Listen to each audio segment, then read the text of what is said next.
मुस्कुराइए कि आप लखनऊ में हैं।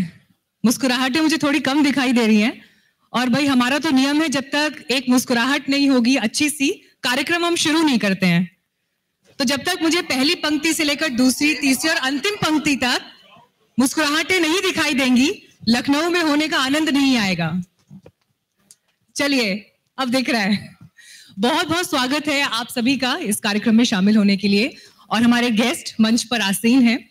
मैं बातचीत की शुरुआत करूंगी और आज इस सेशन से आप क्या लेकर जाएंगे घर, बहुत सारा मोटिवेशन का टॉनिक, बहुत सारा चैलेंजेस से कैसे निपटकर जीवन में आगे बढ़ना है और जिनकी दिलचस्पी नौकरी छोड़कर अपना वेंचर शुरू करना है, कारोबार शुरू करना है, तो उसकी इकाई क्या हो सकती है, कैसे आप उसे शुरू कर सकते हैं, सीधे एक्सपर्ट्स के साथ वो बात होगी। मुझे लगता है तालियां जो बजी हैं और बहुत सारे एक्सप्रेशन जो मुझे अभी अलग अलग लोगों के चेहरों पर दिखाई दे रहे हैं, वो अपने आप ये बताने के लिए काफी हैं कि आपकी अचीवमेंट्स ने लोगों के ऊपर क्या प्रभाव छोड़ा है।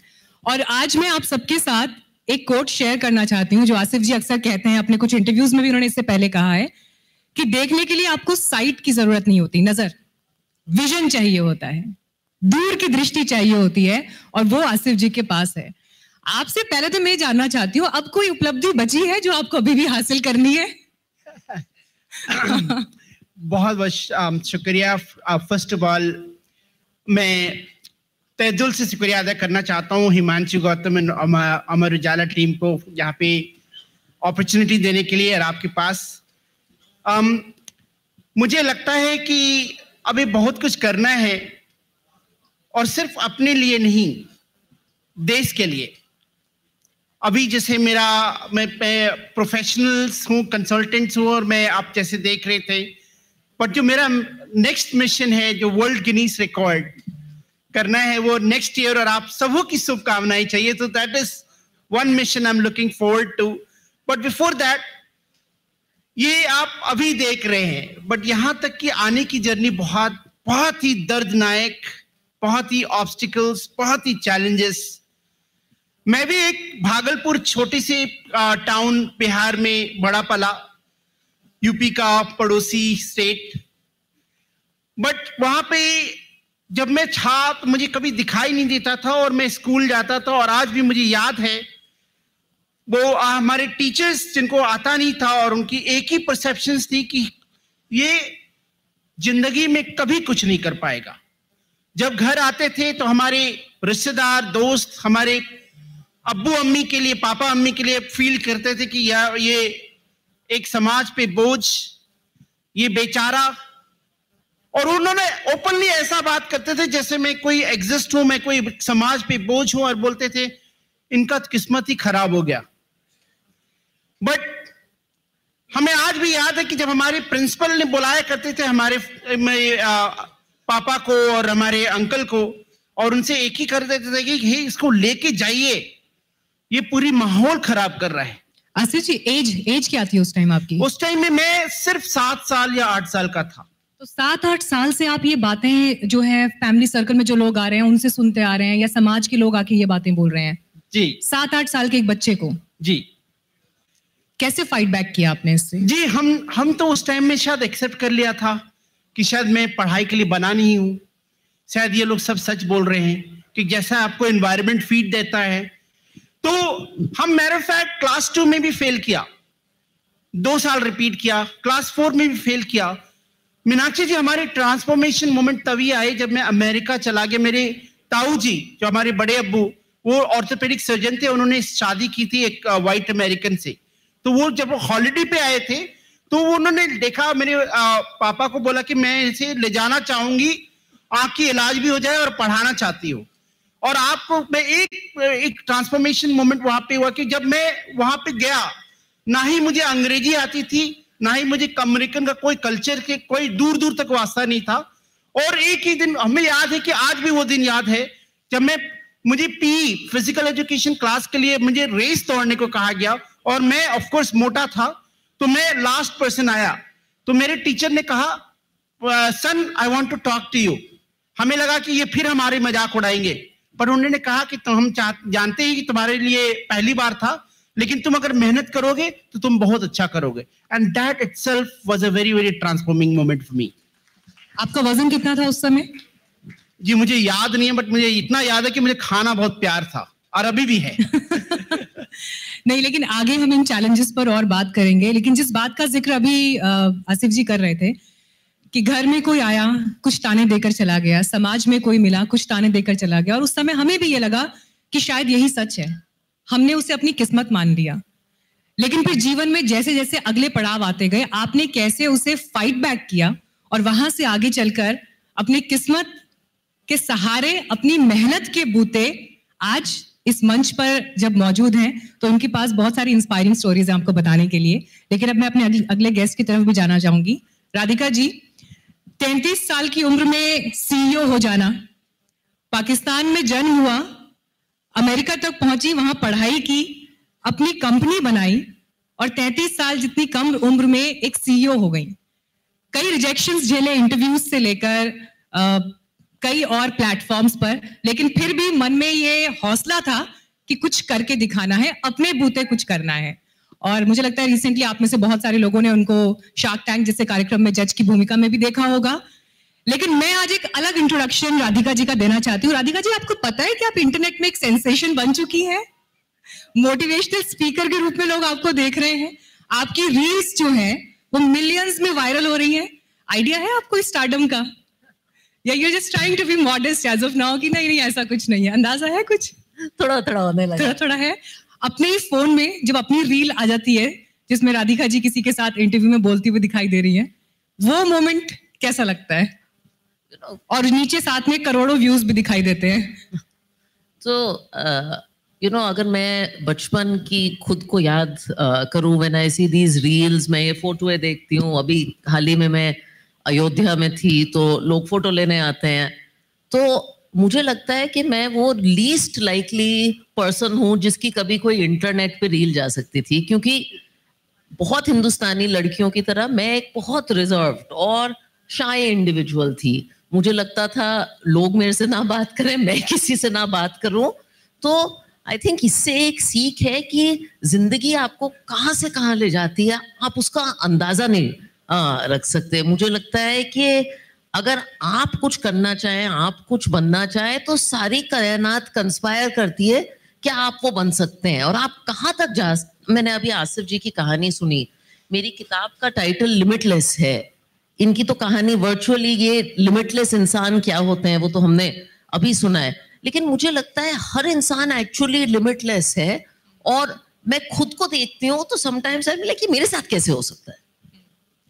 लेकिन आप मुझे ये बताइए, आपने कहा कि मैं एक ऐसी शाय सी लड़की थी जो किसी से बात भी नहीं करना चाहती थी और ना ये चाहती थी कि वो मुझसे बात करे. वहां से लेकर आज अमर उजाला संवाद के मंच तक पर होना, ये जिंदगी कैसे ट्रांसफॉर्म हुई? तो सबसे पहले जहाँ पे पब्लिक स्पीकिंग भी एक इम्पोर्टेंट रोल प्ले कर रहा है. तो सबसे पहले तो आई थिंक बहुत बहुत शुक्रिया अमर उजाला का, क्योंकि मैंने बहुत सारी जगह बोला है, बहुत सारे भाषण दिए हैं, बहुत सारे संवादों में हिस्सा लिया है. लेकिन बहुत लोग शायद जानते नहीं है या इतना पब्लिक नहीं है कि मैं यूपी की लड़की हूँ. तो मेरे लिए यूपी में आना और मुख्यमंत्री के साथ उनकी बातें सुनना और अमर उजाला के स्टेज पे आना मेरे लिए बहुत मायने रखता है. क्योंकि जो उन्होंने कहा, यूपी का बदलाव मैंने अपनी आंखों से देखा है. बचपन से और आज के यूपी में मैंने ये बदलाव देखा है. तो सबसे पहले तो आप लोगों का बहुत बहुत शुक्रिया कि मुझे अपने होम स्टेट में आके बोलने का आपने ये मौका दिया है. जहां तक अपने सफर की बात करूंगी, मैं सिर्फ दो बातें कहूंगी. मेरे पापा गंगो के हैं, सहारनपुर यूपी से, मम्मी मुजफ्फरनगर की हैं. और उन्होंने एक बात हमेशा कही है कि इंसान अपने हालातों से डिफाइन नहीं होता, अपनी मेहनत से डिफाइन होता है. उन्होंने अंग्रेजी शायद 19 साल की उम्र में सीखी, लेकिन फिर भी IAS ऑफिसर बने. मैं पहली थी जो US में पढ़ाई करने गई, पहली हूँ जो कॉर्पोरेट सेक्टर में काम करती हूँ. तो इंसान अपनी मेहनत से बहुत कुछ कर सकता है. दूसरा है, और जो हम यूपी में भी देख रहे हैं, एक बदलाव को स्वीकार करने की जरूरत होती है. क्योंकि हम लोग, जैसे कि आपने पाकिस्तान का जिक्र किया, हम लोग हर 3 साल देश शिफ्ट करते थे, कभी पाकिस्तान, कभी नाइजीरिया. और बहुत आसान सी चीज है कि जहां आप हो उसके बारे में कंप्लेन कर सकते हो, अरे मेरे पास तो ये नहीं है, मेरे पास तो वो नहीं है। लेकिन मेरे पापा कहते थे चाहे आप पाकिस्तान में हो चाहे आप अफ्रीका में हो, वो 3 साल आपको सबसे खूबसूरत साल बनाने हैं। आपके जो कंट्रोल में है ना, आपको वो करना चाहिए और हमेशा एक उम्मीद लेके आगे बढ़ना चाहिए। उनकी एक बहुत फेवरेट कविता है, उसकी लाइन मैं आपको 2 बताना चाहूंगी कि नजर बदलो तो नजारे बदल जाते हैं, नजर बदलो तो नजारे बदल जाते हैं, सोच बदलो तो सितारे बदल जाते हैं। क्या बात है। और आपको कश्तियां बदलने की जरूरत नहीं है, आप दिशा को बदलो तो आपके किनारे बदल जाते हैं। वाह, बहुत खूब, बहुत खूब। आपने यूपी में बदलाव का जिक्र किया और आपने कहा कि जो यूपी आपने पहले देखा है, बचपन में देखा है, आज का यूपी उससे अलग है। अगर कोई एक एग्जाम्पल, 2 एग्जाम्पल आप इसमें देना चाहें जो आपको एक मेजर शिफ्ट, एक मेजर चेंज दिखाई देता है। अरे मैं कितने एग्जाम्पल दे सकती हूँ, लेकिन मेरे हस्बैंड यूपी के नहीं है, लेकिन पिछले 3-4 महीने में मुझे बड़ा लगा कि मैं उनको थोड़ा यूपी घुमाऊं। तो हम बनारस गए थे और नया जो काशी कॉरिडोर बना है, मैं हमेशा टूरिज्म की बात करती हूँ, टूरिज्म के इकोनॉमिक पोटेंशियल की बात करती हूँ। क्या बना है, it is a world class piece of tourism. कल हम लैंड हुए अयोध्या एयरपोर्ट पे, क्या शानदार एयरपोर्ट बना है अयोध्या में। और हाल ही में मैं यहाँ बोल रही हूँ, इनका पास में लुलु मॉल है जो कि मैं सुन रही हूँ एशिया का one of the largest malls है। मेरा 1.5 साल का बेटा है, वो अभी लुलु मॉल में टाइम बता रहा है। And I think the last thing is, ये तो इंफ्रास्ट्रक्चर की बात की थी, बट एस्पिरेशन की, जो युवा एस्पिरेशन है उसकी बात कर रही हूँ। आपने शार्क टैंक का जिक्र किया, काफी लोग मुझे शार्क टैंक की उससे जानते हैं। अभी फ्राइडे में हुए हुए शार्क टैंक एपिसोड में मैंने एक कंपनी में निवेश किया, 2 हैंड्स। उसका फाउंडर एक यूपी का लड़का है जो 22 साल का लड़का है। 22 साल का यूपी का लड़का 6 सालों से स्मॉल और मीडियम एंटरप्राइजेस में जाके उनकी प्रॉब्लम समझ के दुनिया का पहला स्मार्ट कैलकुलेटर बना रहा है दुकानदारों के लिए। ये यूपी का लड़का है। तो ये एस्पिरेशन की कहानी है यूपी की। और देखिए, ये जब हम सपनों की, हम अक्सर अपने देश के लिए कहते हैं कि कोस कोस पर बदले पानी। अगर मैं इसमें एक बात और ऐड कर दूं कि कोस कोस पर पानी के साथ साथ सपने से लेकर, एस्पिरेशन से लेकर, चैलेंजेस से लेकर और भी बहुत सारी चीजें बदलती हैं, तो शायद ये अतिशयोक्ति नहीं होगी। लेकिन जय कुमार गंगाधरन जी, देखिए लुलु मॉल का जिक्र यहाँ पर आ गया है। ऐसा कोई शख्स नहीं है जो नाम ना जानता हो, ऐसा कोई शख्स यहाँ बैठा नहीं होगा जिसने वहां से शॉपिंग ना की हो। लखनऊ आना है तो मतलब उस मॉल जाना है, उसके आगे एक सेल्फी लेनी है जो एक स्टेटस सिंबल के रूप में भी दिखाई देती है कि हाँ जी, लैंडमार्क है, लखनऊ गए थे। तो जो मैंने शुरू में कहा ना, मुस्कुराइए आप लखनऊ में हैं, वहां तक बात सीमित नहीं है। लुलु मॉल से जाकर कुछ खरीदना है, ये भी। और अक्सर न्यूज में हम लोग कई बार दिखा चुके हैं कि आज भीड़ ने सारे रिकॉर्ड तोड़ दिए। ये जो फुटफॉल है वहां पर, ये ऐसी कौन सी आप लोगों ने तरकीब भिड़ाई है कि इतने लोग वहां पहुंचते हैं और एक सेंटर ऑफ अट्रैक्शन आज की तारीख में नए उत्तर प्रदेश में, बदलते उत्तर प्रदेश में मजबूती के साथ लुलु ग्रुप की ये चेन चल रही है। First of all thank you Amar Ujala. संवाद मेरा थोड़ा टूटा फूटा हिंदी है, आप लोग समझ लेना। जैसे आप लोग को जिक्र किया गया हुआ है लुलु मॉल की, पहले भी जैसे हम लोग शुरुआत किया था, सबको एक कंफ्यूजन नहीं थे, कैसे होगा, क्या है क्या नहीं है। अभी जैसे हम लोग लुलु मॉल लॉन्च किया 2022 जुलाई 10 को, आज तक जैसे लखनऊ की एक तिलक है, जैसे लोग हो जाते हैं, आज की दौरा पे 55,000 more than footfall is coming every day. उसमें अभी हमने भी अभी जिक्र किया हुआ है, it's a kind of destination mall. जैसे बहुत सारा लोग नियर बाई डिस्ट्रिक्ट से भी आ रहे हैं, नियर बाई स्टेट से भी आ रहे हैं, और नेबर कंट्री नेपाल से भी लोग बहुत आभारी से वो लोग आते रह रहे। और भी हम लोग जो उसमें कैसे अच्छा कर सकते हैं, क्योंकि जैसे आप लोग की सब सोच ऐसे ही है, जैसे एक फैमिली आ गया तो उनको बच्चों के लिए खेलने के लिए उनका व्यवस्था है। अपने जो हाइपर मार्केट है आज की इंडिया में सबसे बड़ा फ्लोर प्लेट में हम लोग अकोमोडेट किया हुआ है, वो किसी का पास नहीं है। जैसे अपने मॉल भी है 22,000 square feet, 22 lakh square feet की एरिया हम लोग बिल्ड किया हुआ है। जैसे उसमें 350 more than 350 branch are there. अभी जैसे आपको अभी एक जगह पे आ गया तो सारा वन रूफ में, अंडर वन रूफ में आपको अवेलेबल है। अच्छा ये बताइए, ये कितना बड़ा चैलेंज था आपके लिए कि लखनऊ जिसकी अपनी एक लेगेसी है, उत्तर प्रदेश की स्पेसिफिकली अगर हम बात करें तो हर क्षेत्र का अपना एक अलग नेचर है, अपनी अलग परंपरा है, वहां का एक कल्चर है, ट्रेडिशन है।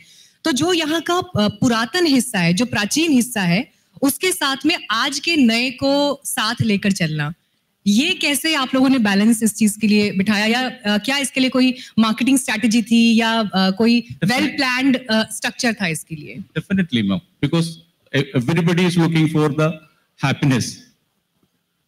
सब लोग इसका पहले भी आप लोग ये बाइट में पूछ रहे थे, आप लोग को कितना हिम्मत हो गई थी ये जैसे प्रोजेक्ट लुलु में आके रखने के लिए, लुलु में जो जैसे यूपी में आकर के इंस्टॉल करने के लिए। जैसे नंबर 1 है, यहाँ की जो पॉपुलेशन है 25 करोड़ से अधिक पॉपुलेशन है यूपी में, उस पे 1.5 से 2 करोड़ तक लोग लखनऊ में भी उपस्थित है। उसमें अभी इससे ज्यादा अभी उन लोग बाइंग के लिए जाते तो बैंगलोर, दिल्ली, ये जगह पे उन लोग अप डाउन करते थे। आजकल लखनऊ की जनता के लिए कहीं बाहर जाने की आवश्यकता है ही नहीं है। So we are 100% we are providing that the international experience in UP itself. That is the main strategy we are just applying for. Kashi भी जा रहे हैं आप लोग अब? वाराणसी भी जा रहे हैं आप लोग अब? नहीं, अगर जो एक्सपांशन के बारे में बताएगा तो जैसे वाराणसी है, प्रयागराज, कानपुर, गोरखपुर, ये मेन सिटी में हम लोग फोकस कर रहे हैं। अभी ऑलरेडी हम लोग 3 जगह पे लैंड फाइनलाइज, ऑलमोस्ट 90% फाइनलाइज किया हुआ है, उसका जो ड्यू डिलिजेंस वगैरह कर रहे हैं। चलिए, ये तो बात हो गई एक बड़े स्तर पर जब योजनाएं बन रही हैं, उनके इम्प्लीमेंटेशन की बात हो रही है। लेकिन मैं राधिका जी फिर लौटूंगी आपके पास इस चीज के लिए, क्योंकि जो मैंने आपके इंट्रोडक्शन में भी बात बोली थी कि 33 साल की एज में आप सीईओ हो गई कंपनी की, और उस कंपनी का टर्नओवर मतलब हेडलाइंस पर हेडलाइंस उसको लेकर छप रही हैं। आज की तारीख में अगर मैं आपको एक हाइपोथेटिकल सा सवाल दूं, क्या आपको ये लगता है कि 33 साल से भी कम की एज में सीईओ होने की प्रोबेबिलिटीज और संभावनाएं हो सकती थी, या आज की किसी लड़की के लिए हो सकती है? आज की लड़की की तो बिल्कुल होंगी, क्योंकि अगर आप देखें आज का जो युवा है, लड़का लड़की, मैंने अभी आपको एक शार्क टैंक का एग्जांपल दिया, उसमें किसी ने उससे पूछा था तू 22 साल का लड़का है, तेरे को फाउंडर 35 साल के हैं, तेरी बात सुनते हैं? उसने कहा हाँ जी बिल्कुल सुनते हैं। तो आज का जो युवा है वो जिस एक्सपोजर में, वो जिस यूपी में, वो जिस भारत में बड़ा हो रहा है, वो मेरे वाले भारत से बहुत अलग था। मैं उस भारत में बड़ी हुई थी जहां 10 साल आप स्कूटर लैंडलाइन का वेट करते थे। आज का तो बच्चा वो है जिसके हाथों में मोबाइल फोन है। मैं उस भारत में बड़ी हुई थी जहां शायद हम बारबी की या गुड्डा गुड्डी की कहानियां देखते थे या कार्टून नेटवर्क देखते थे। 8 साल का बच्चा, आज 8 साल का बच्चा शार्क टैंक देखता है, बिजनेस बनाना सीखता है। तो जब वो 22 साल का बच्चा होगा, लड़का या लड़की, तो वो जरूर सीईओ बनेगा, क्योंकि उसकी बिजनेस की तरफ रुचि, बिजनेस की तरफ समझ, बिजनेस की तरफ कॉन्फिडेंस मेरी जनरेशन से बहुत ज्यादा होगी। आपने रील्स की बात की, तो मैं जब पॉडकास्ट करती हूँ तो मेरे पास बहुत सारी लड़कियों के मैसेज आते हैं कि मैं सहारनपुर की लड़की हूँ, वो भी सहारनपुर की है, मैं तो बड़े होके सीईओ बनूंगी, जहां आप बैठी हैं मैं तो वहां बैठूंगी। तो एक्सपोजर भी ज्यादा है, कॉन्फिडेंस भी ज्यादा है। तो मुझे तो लगता है लोगों को मेरे से मुकाबला ही नहीं करना चाहिए, वो बहुत आगे जाएंगे, क्योंकि वो एक अलग भारत में पैदा हुए हैं। वक्त बदल रहा है और परिस्थितियां और अपॉर्चुनिटीज भी। अच्छा, यहाँ पे जितने लोग बैठे हैं, जरा एक बार मुझे हाथ खड़े करके बताइए, आप में से कितने लोग जॉब्स में हैं? जॉब्स में कितने लोग हैं? ओके, बस कम है संख्या। अपना काम कितने लोग कर रहे हैं? काफी लोग। तो हाथ ज्यादा मुझे उनके खड़े दिखाई दिए जो अपना काम कर रहे हैं। अब मुझे एक चीज ये बताइए राधिका, बहुत स्टडीज भी इस चीज को लेकर हुई हैं कि जॉब्स में लोग खुश नहीं हैं, या लोग जॉब्स छोड़कर अपना काम शुरू करने के बारे में सोच रहे हैं। ये मैं एक तरह से टिप भी चाहूंगी आपसे उन सब लोगों के लिए जो आपका ये इंटरव्यू, ये सेशन इस वक्त सुन रहे हैं, जो लोग नौकरी छोड़कर अपना काम करने के बारे में विचार बना चुके हैं, उनके पास एक आइडिया है, एक प्रोडक्ट है। हाउ शुड दे स्टार्ट, या कैसे तय करें कि हाँ ये सही समय है अपना काम शुरू करने का? तो मैं इस बारे में बात करूंगी, लेकिन मैं जॉब वालों के बारे में भी एंड में एक जरूर मैसेज देना चाहूंगी। तो आई थिंक जैसे कि इन्होंने कहा, हिंदुस्तान, यूपी को ही देख लीजिए, एक बहुत बड़ा कंज्यूमर मार्केट है यूपी, और हिंदुस्तान तो एक बहुत बड़ा कंज्यूमर मार्केट है। तो अगले 10 साल में इस कंट्री में बहुत सारे बिजनेसेस, बहुत सारे ब्रांड्स खुलेंगे, तो ये सबके लिए अच्छी खबर है। अब अगर आपको कुछ नया शुरू करना है, अच्छी बात यह है कि अगले 10 साल के हिंदुस्तान में ऐसे 3 बिजनेसेस नहीं है जो अच्छे करेंगे, ऐसे 300 आइडिया है जो आप पकड़ सकते हैं। तो अगर आपको एक चिकन करी का बिजनेस करना है, क्योंकि मैं लखनऊ में हूं, तो आप वो कर सकते हैं। अगर आपको एक खाने का बिजनेस करना है तो वो आप कर सकते हैं। अगर आपको एक टेक्नोलॉजी का बिजनेस है तो वो आप कर सकते हैं। मैं सबसे पहले कहती हूँ, अगर आपको एक बिजनेस शुरू करना है तो कोई बड़े इनफ कस्टमर की नीड पकड़िए कि ये कस्टमर्स हैं, इनकी कोई नीड है, इसको मैं पूरा करना चाहता हूं। बड़े कस्टमर्स मतलब एक बड़े कस्टमर सेगमेंट, ऐसा प्रॉब्लम मत सॉल्व करिए जो 2 लोगों को इंटरेस्टिंग लगे, ऐसा प्रॉब्लम सॉल्व करिए जो काफी बड़ी पॉपुलेशन को इंटरेस्टिंग लगे, और उसके लिए वो प्रॉब्लम सॉल्व करिए। और ऑब्वियसली वो प्रॉब्लम सॉल्व करने में आपको भी मजा आना चाहिए, नहीं तो आप एंटरप्रेन्योरशिप की जर्नी शुरू नहीं कर पाएंगे। और उसके अराउंड कस्टमर से बातें करिए, फिर अपना प्रोडक्ट बनाइए। हम इतनी कंपनीज को देखते हैं, हम देखते हैं कि लोग प्रोडक्ट पहले बना लेते हैं, कस्टमर्स से बातें नहीं करते। तो अपने मार्केट को जानिए, कस्टमर्स को जानिए, उनसे बातें करिए, और फिर एक प्रोपोजिशन लाइए। दूसरी बात, आमतौर से जब लोग धंधे की बात करते हैं, बिजनेस की बात करते हैं, तो उन्हें लगता है फंडिंग कैसे मिलेगी, पैसे कैसे मिलेंगे। आज के हिंदुस्तान में जो कैपिटल है, इसकी कमी नहीं है। मैं आपको प्रॉमिस करती हूँ, आपके पास आइडिया अच्छा है तो लाइन लगेगी आपको लोगों से पैसे लेने की। और तीसरा, आई थिंक एक बिजनेस करना है तो उसे धीरे धीरे बढ़ाना बहुत जरूरी है। बिजनेस ओवरनाइट नहीं बनता। I take the example of Lulu group, ये एक ओवरनाइट सक्सेस हो नहीं सकता। मेरे को काम करे हुए 20 साल हो गए हैं। तो बिजनेसेस एक लाइफ टाइम का काम है, तो धीरे धीरे बिल्ड करना बहुत जरूरी है। मैं एक और बात लेकिन कहना चाहूंगी कि आजकल अनफॉर्चुनेटली ये एक फैशन हो गया है कि अगर आपने अपना स्टार्टअप नहीं किया, अगर आप नौकरी कर रहे हैं, तो आपने कुछ नहीं किया लाइफ में, एंड नौकरी को थोड़ा बुरा माना जाता है। चाहे आप नौकरी कर रहे हैं, चाहे आप अपनी कंपनी शुरू कर रहे हैं, आप हिंदुस्तान के लिए कंट्रीब्यूट कर रहे हैं। सक्सेस वैल्यू बिल्ड करना है। चाहे अगर आप एप्पल का आज सीईओ देखें, HDFC का आज सीईओ देखें, उन्होंने कंपनियां शुरू नहीं की, लेकिन उन्होंने कंट्रीब्यूशन बहुत दिया है। तो जो नौकरी कर रहे हैं वो निराश ना हो, ये भी बहुत जरूरी है। मुझे लगता है बहुत सारे लोग खुश हुए होंगे ये बात सुन के, जिन्होंने पहली बार में हाथ उठाया था। चले, गुड। तो मोटिवेशन का टॉनिक मैंने शुरू में ही प्रॉमिस किया था कि आता रहेगा बीच बीच में। आसिफ जी, हमने ये बात कर ली कि जो लोग जॉब छोड़कर बिजनेस में आना चाहते हैं उनके लिए शुरुआती चीजें क्या हो सकती हैं, लेकिन बहुत बड़ा रोल तो कॉन्फिडेंस का भी है। बहुत बड़ा रोल इस बात का भी है कि हिम्मत नहीं हारनी है, चाहे रिजेक्शंस आए, तकलीफें आए, प्रॉब्लम्स आए। इस पर मुझे लगता है आपकी टिप्पणी में जरूर लेना चाहूंगी, क्योंकि आपने जिस तरह के संघर्ष झेले हैं जीवन में, और उसके बाद भी आपने जो अचीव करके दिखाया है वो एग्जाम्पलरी है। Fantastic. So again, I'd like to share a small story. I think जब मैं 16 साल का था तो मुझे सिर्फ 50% दिखती थी। मैं स्कूल में लार्ज प्रिंट जो आप जेरोक्स करेंगे तो उसका 200%, 250% तब मुझे दिखता था। बट आप एक इमेजिन करें कि आप एक रूम में हैं और अचानक से बहुत तेजी स्पीड से एक लाइट बल्ब जल रहा है और वो लाइट बल्ब बुझ गया, और बुझते बुझते एकदम अचानक से पूरा अंधेरा हो गया। बिल्कुल वैसा ही मेरे साथ हुआ। पहले तो मुझे लगा कि ये क्या हो रहा है। पहले तो मैं डिनायल में था एब्सोल्युटली कि ये हो ही नहीं सकता मेरे साथ। मेरे साथ अल्लाह ताला इतना बुरा तो कभी नहीं कर सकते, ऐसा क्यों हो रहा है। मुझे सब लोग समझाने की कोशिश किया कि भाई तुम अभी भी सरवाइव कर सकते हो बिना आंखों के। बट मुझे लगा कि ये लोग सब बकवास कर रहे हैं, सब ज्ञान मार रहे हैं, और शायद अल्लाह ताला पूरा कोई करिश्मा करेगा और मेरी आंखों की रोशनी फिर से आ जाएगी, कोई एक जरूर मिरेकल होगा। लेकिन ये वो मिरेकल कभी होता नहीं रहा।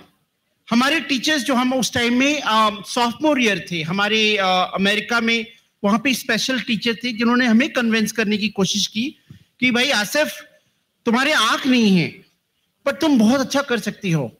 करोड़ों लोग हैं दुनिया में जो बहुत अच्छा करे हैं बिना आंखों के, पर मुझे कुछ भी नहीं करा। उसने बहुत कुछ सिखाने की कोशिश किया, पर मुझे लगा कि एक मिरेकल जिसका मैं बेसब्री से इंतजार कर रहा हूं वो शायद होगा, लेकिन मिरेकल हुआ नहीं। मेरी मॉम जो अमेरिका में है, जो व्हाइट अमेरिकन है, उन्होंने हमें समझाने की कोशिश की कि आसिफ, तुम्हारी आंख नहीं है पर तुम्हारे पास बहुत ब्यूटीफुल ब्रेन है, तो तुम उसी का most utility out of the limited resources you have, जो आपके पास है, उससे बहुत वंडरफुल करने की कोशिश करो। लेकिन तब भी मैंने नहीं समझा। मेरी इतनी हालात बुरी हो गई कि मैं डिप्रेशन में चला गया। मुझे लगा कि अब जीने का कोई फायदा नहीं है, क्योंकि मैं ये सरवाइव नहीं कर पाऊंगा। मेरी सुसाइडल थॉट्स भी आए, अटेम्प्ट भी किया, फेल हुआ, थैंक गॉड। और मुझे एक दिन टीचर, मेरी जो स्पेशल टीचर थे, वो इरिटेट होके एक ही बात बोले, आसिफ, तुम्हारे पास 2 चॉइस है। चॉइस ए, तुम चाहे अपने ब्लाइंडनेस को एक्सेप्ट करो और कुछ मत करो और जिंदगी भर मिजरेबल रहो। चॉइस बी, चाहे तो तुम एक्सेप्ट करो कि तुम्हारी ब्लाइंडनेस आ गई है और स्किल सीखो, हुनर सीखो जो तुम्हें फिट फॉर फ्यूचर, जो अभी हम लोग बात करते हैं, हमें तब 1993 में सीखा, और तुम सारी चीज सीखो और अपना एक आइडेंटिटी क्रिएट करो। न जाने वो कैसी वो क्लिक कर गया और उसी वक्त हमने समझा कि नहीं, हमें आगे बढ़ना है। हमने उसी वक्त टेक्नोलॉजी का सहारा लिया। कंप्यूटर लैपटॉप्स हमने चलाने सीखे, टॉकिंग सॉफ्टवेयर इंस्टॉल करने के लिए। हमने बहुत कुछ स्किल्स सीखे, कैसे रोड क्रॉस करना है, कैसे खाना बनाना है, कैसे कुछ करना है, बिकॉज मेरा एक ही मकसद था कि मुझे आइडेंटिटी क्रिएट करना। और आपने वीडियो देखा है, ये ना देखो, हमने फिर भी अपने मुल्क, अपने हिंदुस्तान के लिए इतना कंट्रीब्यूशन करा। ये सिर्फ आप आत्मविश्वास का ही भरोसा है। थैंक यू, जय हिंद। बहुत सुंदर। आसिफ जी, एक सवाल मैं आपसे और पूछना चाहूंगी जो भावनाओं से जुड़ा है, जो इस बात से भी जुड़ा है कि समाज से अगर एक तिरस्कार मिला तो क्या कई बार सोच बदलने के लिए कुछ एग्जेम्पलरी कदम उठाने की जरूरत होती है। जैसे अगर मैं प्रेजेंट गवर्नमेंट की बात करूं, इससे पहले जो लोग डिसेबल्ड थे या जिनको शरीर में दिक्कत थी, उनके लिए दिव्यांग शब्द का इस्तेमाल किया जाए, ये सोच समझकर एक डिसीजन लिया गया। आपको लगता है कि इस फैसले ने समाज के सोचने के तरीके को बदला कुछ हद तक, या जो लोग हैं जो इस तरह के बॉडी टाइप में हैं या जिनको ऐसी कोई दिक्कत है, उनके लिए ये फैसला उनको मजबूत करने वाला या स्ट्रेंथन करने वाला या समाज में उनकी स्थिति को बेहतर करने वाला था? आप क्या सोचते हैं इसको लेकर? देखिए, मैं बहुत ही ईमानदारी से जवाब देना चाहूंगा। टर्मिनोलॉजी कितनी भी चेंज कर दे, लेकिन आम जनता की सोच, सॉरी टू से दैट, बदलने में बहुत वक्त लगेगा। आज मैं अमेरिका के, आपको मैं छोटा सा उदाहरण देता हूं, बिकॉज आई स्ट्रांगली फील कि हमें अपनी सोच बदलने की जरूरत करती है। आज अगर मैं अमेरिकन फ्रेंड के साथ चल रहा हूं, Radhika ji, I think you could appreciate this, वो हमें सब कुछ ऑडियो डिस्क्राइब करेंगे। अभी आप चल रहे हैं, एक स्पीड बम्प आने वाला है, पैदल उठाइए तो चलिए, और अभी आप एक गार्डन में बड़ी खूबसूरती से, तो मुझे भी एक इमेजिन हो रहा है कि मैं कहाँ पे रहूं, और वो बात भी करते हुए जा रहे हैं, और अगर मैं वही चीज एक अपने हिंदुस्तानी दोस्त के साथ जाऊं, तो वो बहुत बार ऐसा है कि नीचे स्टेप्स भी हो, वो भी ना बोले, और वो भी एक स्पीड बम्प हो, वो भी बोलना भूल गए, और मैं शायद बम्प भी कर जाऊं। मेरा ये मतलब नहीं है कि हम लोग केपेबल नहीं है।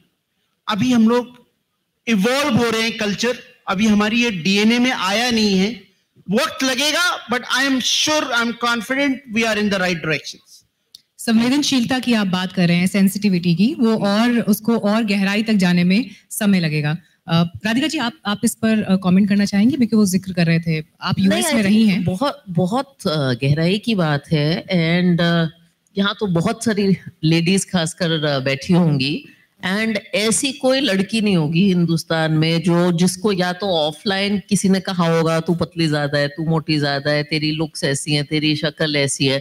आपने मेरी रील्स का जिक्र किया। हमें तो एज विमेन आदत हो गई है कि हमारी इंटरनेट पे कोई फोटो आएगी तो उस पे 10 लोग अच्छी बातें करेंगे लेकिन 5 लोग हमारी शक्ल पे बात करेंगे। In fact there was a very interesting incident few years ago, जब 6 म्यूचुअल फंड सीईओज के बारे में कुछ आर्टिकल छपा, काम के बारे में, निवेश के बारे में आर्टिकल था। 5 लोग आदमी थे, एक औरत थी, लेकिन मेरी आंखों में जरा सा स्क्विंट है तो 2 लोगों ने मेरी स्क्विंट के बारे में बात करना शुरू कर दिया।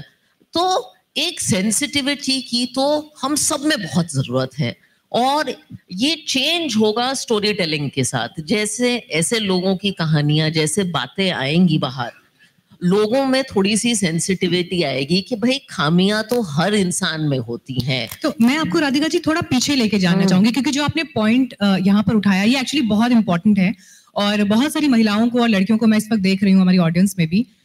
आपने कहा कि कैसे हमारे लुक्स पर कमेंट होते हैं, हम कैसे दिख रहे हैं, जिस तरह का एम्प्लॉय शायद वो हायर करना चाह रहे हैं, हम उनके पैरामीटर्स में फिट बैठ रहे हैं या नहीं बैठ रहे हैं लुक्स के मामले में। और इसमें अगर मैं एक बात और भी जोड़ दूं कि अगर आपका प्रेगनेंसी का टाइम है, प्रेगनेंसी के बाद जो लीव, मैटरनिटी लीव्स है उसका टाइम है, ये सारे क्राइटेरियाज कैसे एक महिला की ग्रोथ को कॉर्पोरेट में आज के दौर में या आज के दौर में भी प्रभावित कर रहे हैं क्या, या कुछ बदला है या नहीं है, इस पर आपका एक्सपीरियंस क्या है? और मैं चाहूंगी कि जरूर आप अपने स्ट्रगल वाले टाइम के कोई इंसिडेंट कोट करें। देखिए, मेरा 18 महीने का बच्चा है, तो और मैं प्रेग्नेंट थी जब मैं एक सीईओ थी, काफी 1 लाख करोड़ की कंपनी की सीईओ थी, एंड आमतौर से हिंदुस्तान में बच्चे जल्दी होते हैं। आई हैड अ चाइल्ड जब मैं 29 साल की थी, विच इज क्वाइट लेट।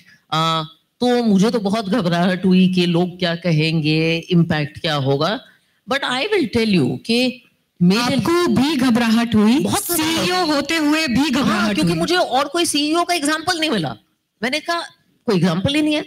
लेकिन आई टेल यू, मेरा प्रेगनेंसी का दौर और उसके बाद का दौर मेरे करियर का सबसे खूबसूरत पीरियड रहा है, एंड ऑफ कोर्स मैं बहुत खुशकिस्मत हूँ। मैं 2-3 सलाहें देना चाहूंगी। एक तो इसको, एक अंग्रेजी में शब्द है ग्लास सीलिंग, जो महिलाओं के लिए यूज किया जाता है उनके करियर के लिए, खासकर मैटरनिटी। ग्लास सीलिंग कभी कभी होती है, लेकिन सबसे बड़ी ग्लास सीलिंग ना हमारे दिमाग में होती है।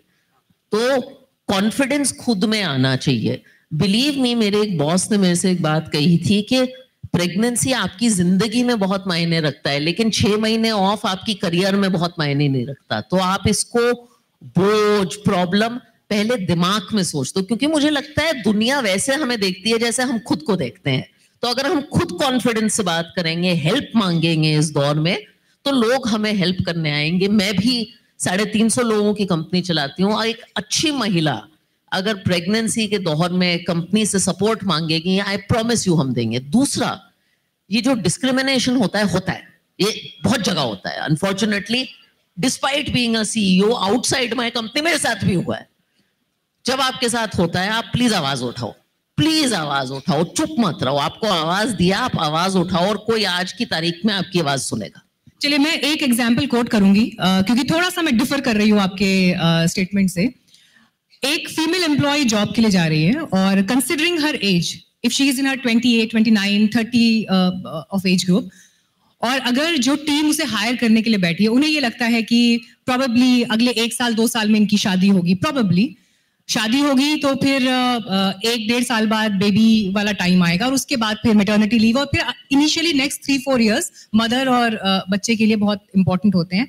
ये देखते हुए कई बार उस लड़की को हायर किया जाएगा, नहीं किया जाएगा, पॉइंट 1 डिसीजन का फैक्टर होता है। पॉइंट 2, अगर, और ये मैं आपको बिल्कुल जो एग्जाम्पल्स हमने अपने प्रोफेशनल लाइफ में देखे हैं उससे रिलेटेड बता रही हूँ, ये भी देखा जाता है अगर उस पर्टिकुलर साल में उनका अप्रेजल आने वाला है, लेकिन वो अप्रेजल इसलिए नहीं दिया जाता कि इस साल में तो प्रेगनेंसी आ जाएगी, मैटरनिटी लीव आ जाएंगी, और ये 6 महीने गायब हो जाएंगी सीन से, तो she doesn't deserve appraisal as of now. जब ये, एंड आई थिंक बहुत सारी लड़कियां जो यहाँ बैठी हैं, आप लोगों ने ऐसे इंसिडेंट्स अगर देखे हैं तो please just raise the hands. जी, तो जब इस तरह की घटना अगर आती है सामने, ऐसी हैं। और उसके लिए समाज और हमारा देश और हमारा कॉर्पोरेट सेक्टर कैसे बदलेगा? देखिए, ऐसे कंपनीज हैं, ऐसे मैंने भी एग्जांपल सुने हैं, लेकिन मैं लाइफ में थोड़ी सी ऑप्टिमिस्टिक हूँ। ऐसी कंपनीज हैं जहां बहुत भेदभाव होता है, ये आपने जो सब बताया ये मैंने भी सुना है, लेकिन ऐसी भी कंपनीज हैं जहां ये नहीं होता। और दुनिया में I tell you our example, हमारे यहाँ लोग मुझे जानते हैं chief executive officer, chief operating officer, chief risk officer, chief marketing officer, सारी विमेन हैं। All 4 of us have become mothers in our tenure as CXO, और हम अच्छी खासी, in fact, हमारे यहाँ, and maybe it is because we are that kind of culture। आपने appraisal की बात की, अप्रेजल छोड़िए, किसी एम्प्लॉय का बोनस भी इफेक्ट नहीं होता प्रेगनेंसी वाले साल में। तो ऐसी भी कंपनियां होती हैं, और उसका एक ही सोल्यूशन है, जैसे और लेडीज कॉर्पोरेट सेक्टर में आएंगी वैसे ही वो कल्चर बदलेंगी। सर, आप कुछ ऐड करना चाह रहे हैं? इनफैक्ट लास्ट थिंग आई से, इस साल हम विमेन्स डे पे लेडी वर्कर्स को कहने हैं अपनी सास को ऑफिस लेके आइए, अपने सास कि सास भी तो देखे लड़की क्या करती है, थोड़ा उसके काम की इज्जत हो। Lovely, lovely. We have also 30% of the staff is female staff. So we are giving that period which they are just getting pregnancy, and 6 month the salary we are giving, and 6 month we are just considering. Again, that increment is there, that we are providing them. There is no discrepancy is there. I don't think so is happening in the market. और आपको ये लगता है कि जो महिलाएं आपके यहाँ काम कर रही हैं, जो फीमेल वर्क फोर्स है, वो कैसे आपके सेटअप को, आपके कॉर्पोरेट सेक्टर को, आपके पूरे प्रोफाइल को वो कैसे स्ट्रेंथन करते हैं? Definitely, because without ladies nothing will happen. Because जैसे उन्होंने जो रेस्पॉन्सिबिलिटी से काम करते हैं, जैसे आप कुछ काम देते हैं तो they are dedicatedly they are doing their work. Even though many is also doing the work, I'm not highlighting that many is not doing, but female staff is doing excellent work.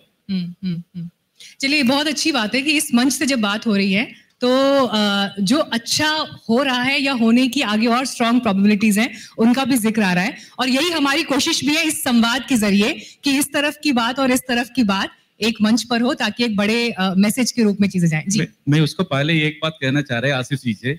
Asif साहब, मैं आपके साथ बैठा हुआ था, जैसे आपने बोला था अंग्रेजी लोग ने आपने हेल्प किया है, जैसे the moment I know that your stick is behind you, then I will just start talking with you, this is happening and this is on going on, this picture is, isn't it? आपने अभी जो बताया, जो अंग्रेजी लोग ही आपको help कर रहे हैं, ऐसे नहीं है। No, sir. No. I have just given an example. उन्होंने एक example मिला. It's not there that, sir.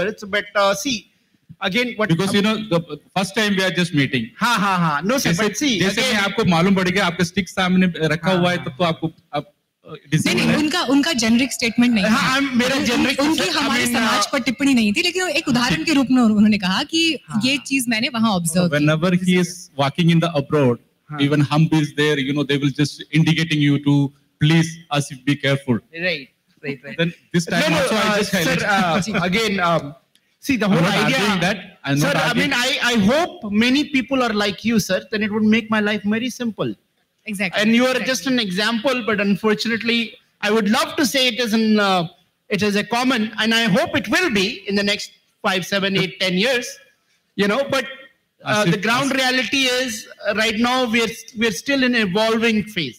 Asif ji, India बदलेंगे क्योंकि डबल इंजन की सरकार चल रहे हैं, तब तो आगे बढ़ेगा ही बढ़ेगा, इसलिए तो all together we are here. चलिए, यही प्रयास इस समाज में just like to add to that, देखिए आज जैसे सीएम साहब ने कहा और बहुत अच्छी बात कहा, सिर्फ सरकार की जिम्मेदारी नहीं होती है हमारे हिंदुस्तान को बदलना, हम नागरिक की भी जिम्मेदारी होती है कि हम हिंदुस्तान को बदलना, और हम नागरिक को बढ़ चढ़ के हिस्सा लेना चाहिए, अपना जो रिस्पॉन्सिबिलिटीज है वो रिस्पॉन्सिबिलिटी निभाने का। एक जिम्मेदार नागरिक एक जिम्मेदार देश और बड़े देश के लिए सबसे पहली इकाई है।